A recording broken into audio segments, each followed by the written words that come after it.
Okay, I'm doing a poll right here, right now. Do you guys research intensively before you purchase anything? Or is that just a me thing? Hi everyone and welcome to another video. I know I'm late to this topic, but you know what? I need content, so late or not, I will still yap about it. Today we are talking about the K-pop Forever tribute concert that caused some backlash. Namely that people mistook this as a K-pop Demon Hunters concert when it wasn't, leading to some people calling this another Willy Wonka experience. Before we start, I'll give a refresher on several things. First, K-pop Demon Hunters is a massively popular animated movie about demon hunters who are also K-pop idols. The film and the soundtrack are hits, especially for younger fans, and the movie recently won a couple of Oscars. Second, K-pop is Korean pop, a genre of music from South Korea. Thirdly, the Willy Wonka experience.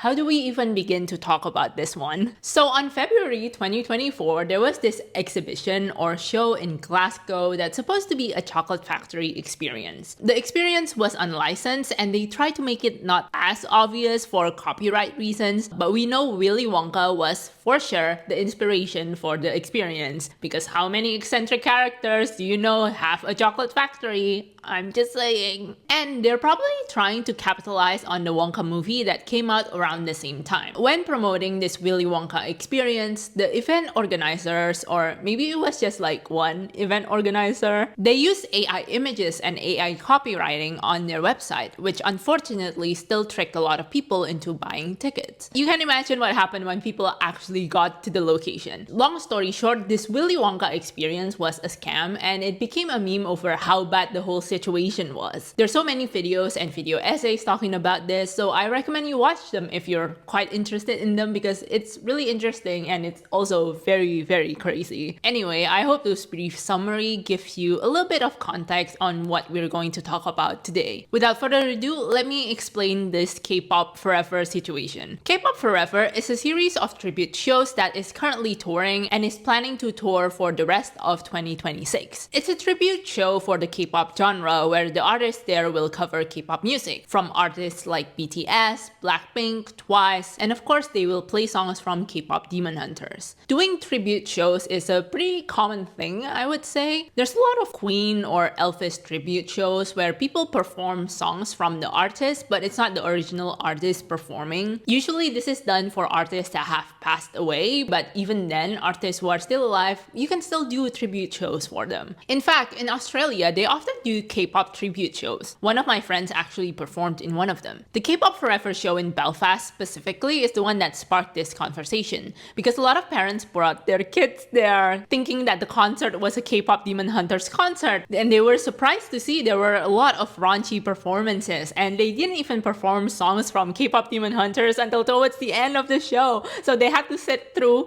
a whole bunch of other songs until they get to the songs that they want. Parents were complaining because they felt bamboozled. So people on the internet likened this concert to the Willy Wonka experience because the experience didn't match up with the expectations, or at least the expectations that were set up by the event organizers. However, I feel we need nuance when we talk about this K-pop Forever situation. It's not as black and white as people think it is. I definitely think that parents have a due diligence to research what they are getting their kids into. Like if you're going on a vacation and you have toddler kids, it's most likely you won't do any extreme sports with them just for their safety, you know? I think this case is sort of like that, even if it's smaller scale. Just because you see the word K-pop on the poster, it doesn't mean it's going to be a K-pop Demon Hunters concert. There could be several reasons for this misconception. People were saying that parents think K-pop is a world-building concept created solely for K-pop Demon Hunters. So it's like you see the word Hogwarts and you immediately make the connection to Harry Potter. The word K-pop functions similarly to the word Hogwarts in this instance. Another thing that people were saying is that the parents might think that K-pop is the name of the band in the movie, which is wrong because the names of the bands in the movie are Huntrix and Saja Boys. And before you say anything, I'm I'm not attempting to be elitist or mean with my next point, so please be kind. I listen to K-pop, so I know it is a genre, but even if I don't listen to it, I'm Asian, so by cultural osmosis or by being surrounded by my community, I know what K-pop is. But I acknowledge that some people might not know K-pop is a genre, which is okay. Like, not everyone knows all musical genres. I don't know all musical genres either. However, I feel like if your kid is a fan of K-pop Demon Hunters, you should be engaged enough with the movie to know what the bands are called, and they are not called K-pop. And I also hope that you would dig a little bit deeper into the culture the movie represents to know that K-pop is a musical genre. Then again, I'm not a parent, so I can't really speak to how involved you should be with your kids, but I feel like researching things that your kids are into, making sure they're age appropriate, or you have enough knowledge to be able to talk to them about it is a pretty important part of being a parent, no? I don't know, I just think research is kind of important. So in case there's anything inappropriate, you can step in and you can have a meaningful conversation about it with your kids. Because I often hear kids going to Sabrina Carpenter concerts and I'm like, I know her aesthetic is very Polly Pocket-esque and it's very cutesy, but her songs, they're like adult and some of them can get pretty explicit. It's one thing if you as a parent know about this and you let your kids watch or listen to Sabrina, but there are parents who are not involved in their kids' lives and they're not aware of what their kids are consuming, or they know about it but they judge things only on a surface level and don't bother researching further, which is like,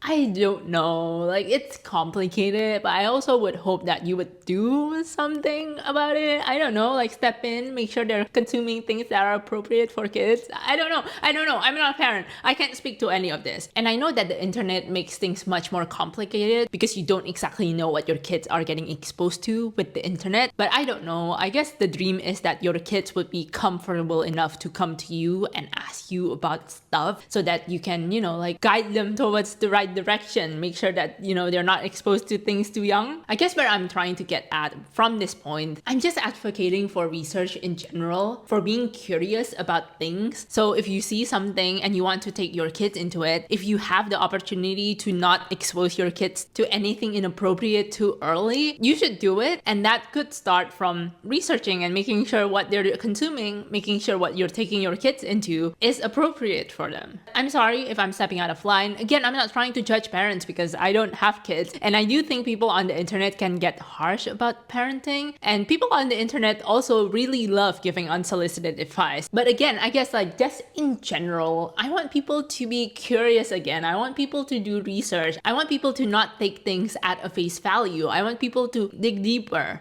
As a consumer, personally, I feel like I have to research a product as best as I can before I make the purchase, especially if the purchase is really expensive. Like, I'm not going to impulse buy a perfume that's like $300. It's different than impulse buying a bubble tea that's like $8, $300 is a lot of money, so I will research the heck out of that perfume to make sure that I am making a good purchase. And overall, in this day and age where people are selling things and they're able to create AI images of those products, and so there's a difference in what you actually get in real life compared to the AI images, I think it's very important to be more mindful and to be more careful about the things you purchase, especially if you purchase them over the internet. That is to say, I would probably research a bit more into this K-pop Forever tribute show to make sure that the concert is something that I could and would take my kids into. It's also just a matter of like being a smart consumer as well. Like me and my sister, maybe about 10 years ago, we really wanted to go to KCON, which is this Avengers Assemble type K-pop concert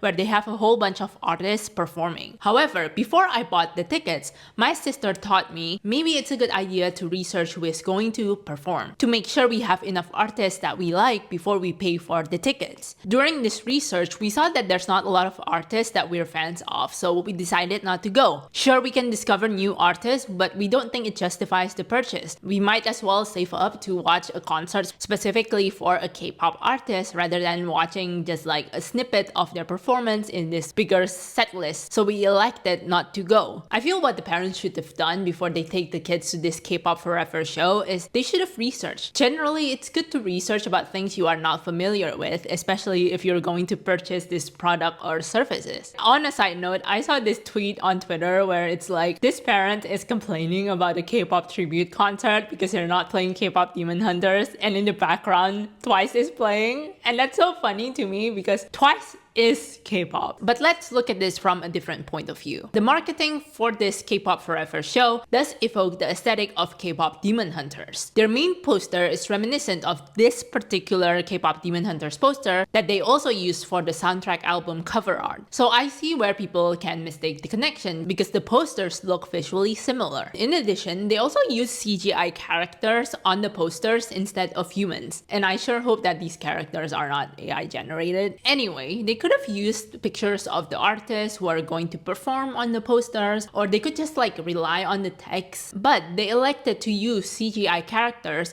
and these characters take up most of the poster space. I don't think it's too far-fetched to say that the intention is definitely to allude to K-pop Demon Hunters, which is a CGI animated movie. Even though I feel as a parent, it would be so good if you're engaged with your kids' interest enough that you can identify that these characters on the posters are not K-pop Demon Hunters characters. But another aesthetic choice from the organizers was to use a font that is similar to the K-pop Demon Hunters logo. The poster is definitely trying to give K-pop Demon Hunters. As someone who works in marketing and someone who is also a content creator, I understand the need to jump on the bandwagon of something popular, whether it is talking about trending topics or using trending sounds or doing trending trends. The event organizers were definitely banking on the popularity of K-pop Demon Hunters when making this poster. They definitely tried making the poster similar to kind of like wire your mind to think about K-pop Demon Hunters because K-pop Demon Hunters is so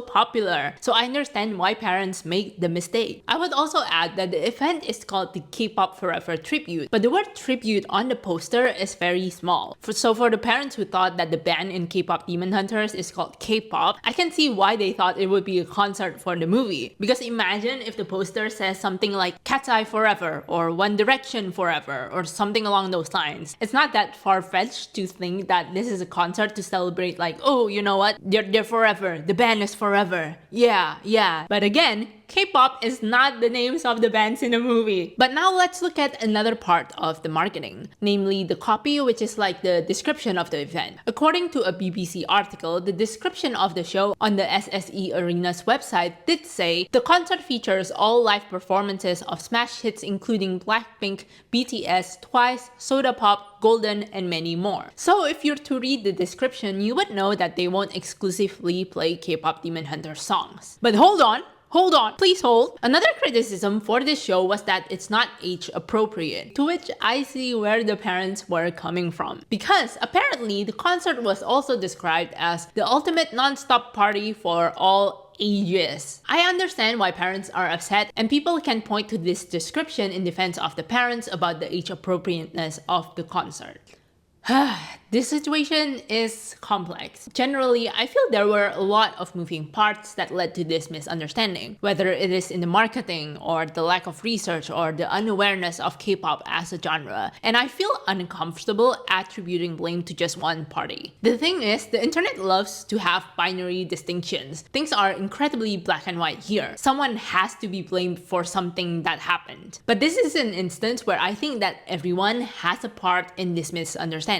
I feel the organizers were culpable because of the imagery that they're trying to evoke with the poster, and the fact that they said this is a party for all ages. That's probably what tripped up a lot of people, and certainly what tripped me up a little bit. Because obviously, again, with the poster, they're trying to evoke the imagery of K-pop Demon Hunters. They're trying to appeal to the people who are fans of the movie, and the truth is, there are a lot of children who are fans of this movie, so it wouldn't be too far-fetched that some kids would have gone there thinking this was a K-pop K-pop Demon Hunters concert because of the marketing. And it's also probably not helped by the fact that the description of the event did say that the party is appropriate for all ages. But I also feel as a parent, you have this responsibility to research before buying the tickets. If the parents were to read the description a little bit more, they would understand this is a K-pop tribute concert and not just a K-pop Demon Hunters concert. Further research may also reveal that K-pop is not the names of any of the bands in the movie, and that K-pop is a genre that also has raunchy songs. But I guess it's a different situation if the parents and the kids are like, oh, we enjoyed K-pop Demon Hunters a lot, so we want to learn more about K-pop. Let's go to this concert that they say is for all ages, and then they ended up seeing raunchy performances. Then yeah, I feel bad for those people. I think that situation is different, and that would probably be a little bit more on the event organizers for saying that the party is for all ages. One thing for certain though is that this is not the Willy Wonka experience, because the Willy Wonka experience is just on another level of the seat. However, if we're still to overanalyze, and this is what this channel is all about, this situation is a symptom of what society has become, where we become reliant on using trending images, sounds, or topics in advertisement that sometimes the marketing ends up misleading a lot of people. But on the flip side of that, the lack of curiosity within people, that leads to us not researching, making us easily bamboozled and misinformed. And this could be potentially dangerous because there are a lot of people out there who might be banking on our lack of awareness or our lack of desire to do research. So knowing those weaknesses, these people might try to purposefully trick us, which is what happened with the Willy Wonka experience. Like I mentioned throughout this video, this is a very complex situation because at the end of the day, whose responsibility does this fall into? Is it on the consumers to research a lot, or is it on the people who are offering these products and services to be responsible and ethical in their advertisement? I feel like in an ideal world, these businesses, these people offering these products and services, they'll try to be ethical and responsible and actually do good marketing, and the consumer will try to research as well, to not just blindly purchase things, but to actually research if this is what they need at that moment. But that is, again, an ideal world, and we don't live in an ideal world. Stuff to think about, I suppose, guys. But let me know what you think. Leave your comments below. I'd love to hear your thoughts. Thank you for watching this video. I hope it makes sense. And if you enjoyed this video, please like it, leave a comment, and maybe share the video too. I would also encourage you to subscribe to this channel for more video essays, commentaries, and silly videos and other things, recaps, I don't know. Whatever,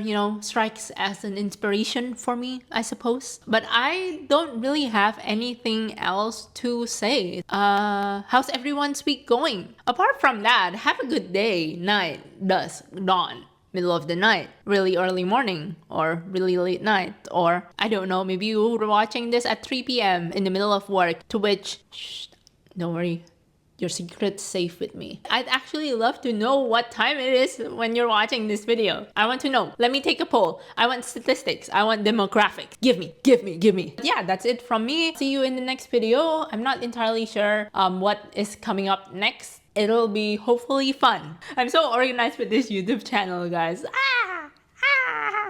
I don't know, what else am I gonna say? I'll be having a haircut tomorrow, so in my next video, I'll have a new haircut. Nothing too drastic though. My hair will be thinner, will be neater. I can't wait. It's getting too thick. I'm getting like dizzy from the amount of hair I have, which I'm incredibly grateful for. It's much better to have like a lot of hair than not so much. I'm sorry, I'm not trying to shame anyone. Bye before I say anything else that might offend people.